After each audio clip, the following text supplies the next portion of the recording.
सकते हैं कि जैसे अगर उदाहरण स्वरूप आप ग्रुप डी की बातें ले लीजिए।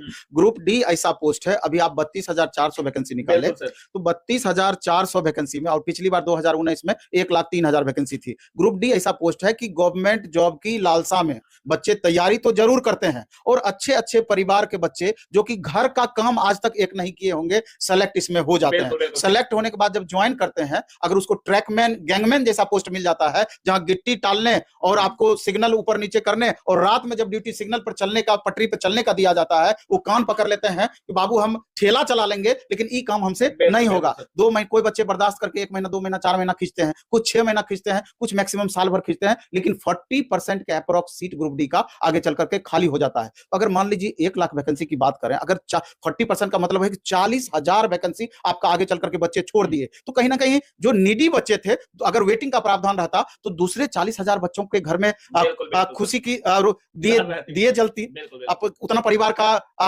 अति रोशन होता।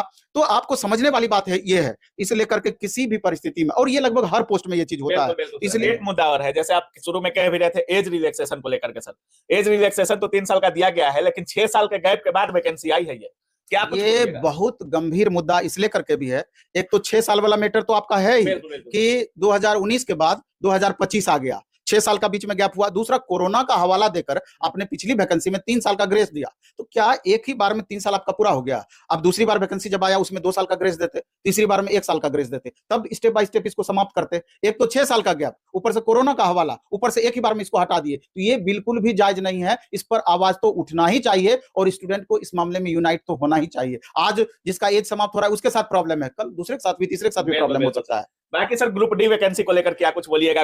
वैकेंसी इंक्रीज हो नहीं रही है, बाकी मामला कोर्ट में आईटीआई नॉन आईटीआई को लेकर के चल रहा है, क्या कुछ बोलिएगा ग्रुप? ये मानना है, मेरा ये कहना है कि हम लोग को आपस में बहुत ना उलझ करके इस बात के लिए तैयार होना चाहिए था कि ये छात्र हित में क्या हो सकता है। छात्र हित में वैकेंसी बढ़ना ही हो सकता है, दूसरा कोई विकल्प नहीं हो सकता है। इसी वैकेंसी को बढ़ा के 1 लाख कर दिया जाता, तब उसको आप 2 पार्ट कर देते, टेक्निकल वाले बच्चों को टेक्निकल पोस्ट के लिए अलग कर देते और फिर नॉन टेक पोस्ट के लिए अलग कर देते। यही मात्र एक ऑप्शन था, दूसरा कुछ भी नहीं। और नहीं तो ये भी तो हो सकता है कि जैसे नॉन टेक आपने दे दिया तो टेक का अलग से सेपरेट वैकेंसी दे देते, किया जा सकता था। अभी टेक्नीशियन पोस्ट में आप देखेंगे एक वैकेंसी आती है सिग्नल मेंटेनर ग्रेड 3 का, इसी के साथ में एक रहता है टेलीकॉम मेंटेनर ग्रेड 3 का। इस पोस्ट पर +2 वाले बच्चे भी बैठते हैं, आईटीआई वाले बच्चे भी भरते हैं, डिप्लोमा और बीटेक वाले भी भरते हैं। तो ये ऐसा पोस्ट है कि जो भी किए हुए रहते हैं, मैक्सिमम छात्र समझिए कि +2 पास ही होते हैं, वैसे भी इस फॉर्म को भरते हैं। उसका कट ऑफ 90+ ही जाता है सब दिन। इस पर आप विचार कर सकते थे। तो बातें बहुत टीसीएस को लेकर बहुत आवाज इस समय मुद्दा गर्म है सर। टीसीएस के मैनेजर, सेंटर के जो मैनेजर हैं उन पर कार्रवाई की जा रही है।